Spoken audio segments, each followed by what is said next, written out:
سینوں سے قرآن نکال لیا جائے گا.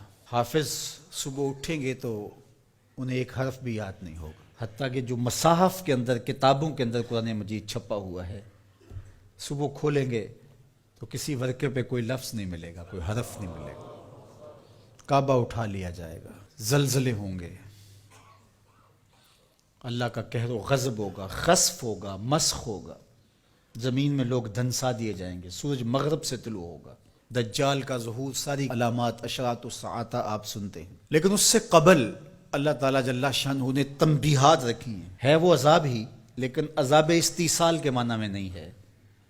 وہ جھنجھوڑنے کے لیے چھوٹے عذاب اللہ تعالیٰ لوگوں پر بھیجتا رہے گا تاکہ لوگ غافل نہ ہوں. ارشاد فرمایا قل هو القادر علی ان یبعث علیکم عذابا من فوقکم. اے حبیب آپ فرما دیجئے اللہ اس بات پہ قادر ہے کہ وہ تمہارے اوپر سے عذاب بھیجے، آسمان سے پتھر اتریں، آسمان سے اللہ کے عذاب نازل ہوں، کڑکتی بجلیاں اور کڑک ان کو آلے، جس تمازی میں ہوا. وہ اس بات پہ اب بھی قادر ہے. جب یہاں تک آیت نازل ہوئی تو حضور نے کہا اعوذ بوجہک، اللہ تیری پناہ چاہتا ہوں.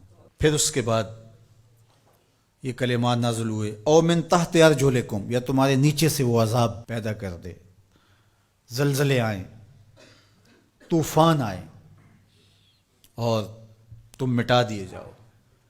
حضور نے پھر عرض کی اعوذ بوجہک. تیسری بات او یلبسکم شیعا ویذیق بعضکم بأس بعض، یا تمہیں گروہوں میں تقسیم کر دے اور تم ایک دوسرے کی سختی کو سہو، برداشت کرو، ایک دوسرے کی تکلیف تمہیں پہنچے.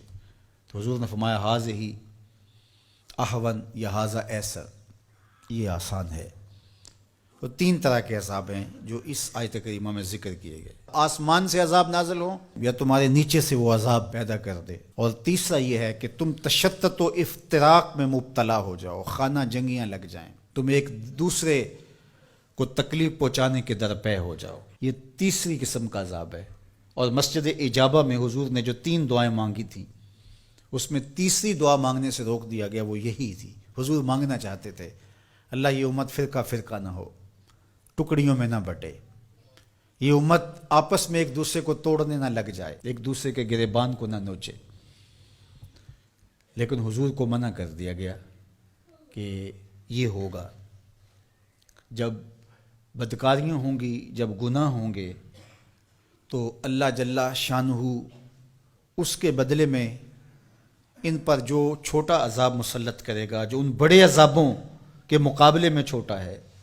علماء نے لکھا ہے، الزواجر میں بحث کی ہے صاحب زواجر نے کہ جو گناہ کو صغیرہ یا کبیرہ کہا جاتا ہے وہ بڑے کی نسبت سے صغیرہ کہا جاتا ہے.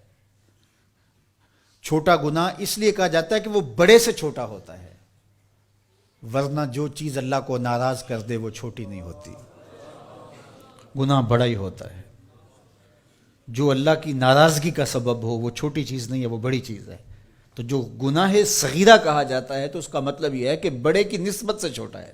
تو جو چھوٹا عذاب کہا گیا تو چھوٹے عذاب سے مراد جو بڑے کی نسبت کم درجے کا ہے. تو عذاب ہے، تو اوپر سے عذاب اور نیچے سے عذاب یہ اس امت پہ نہیں ہوں گے.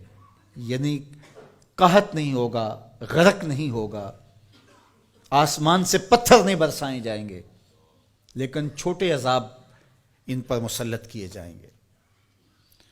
اور ان میں سے قرآن نے یہاں جس عذاب کا ذکر کیا کہ آپس میں تم الجھ پڑو گے، خانہ جنگیوں میں مبتلا ہو جاؤ گے، یہ تمہارے گناہوں کے سبب سے ہوگا. اور پھر جب الجھاؤ پیدا ہوتا ہے تو برکتیں اٹھ جاتی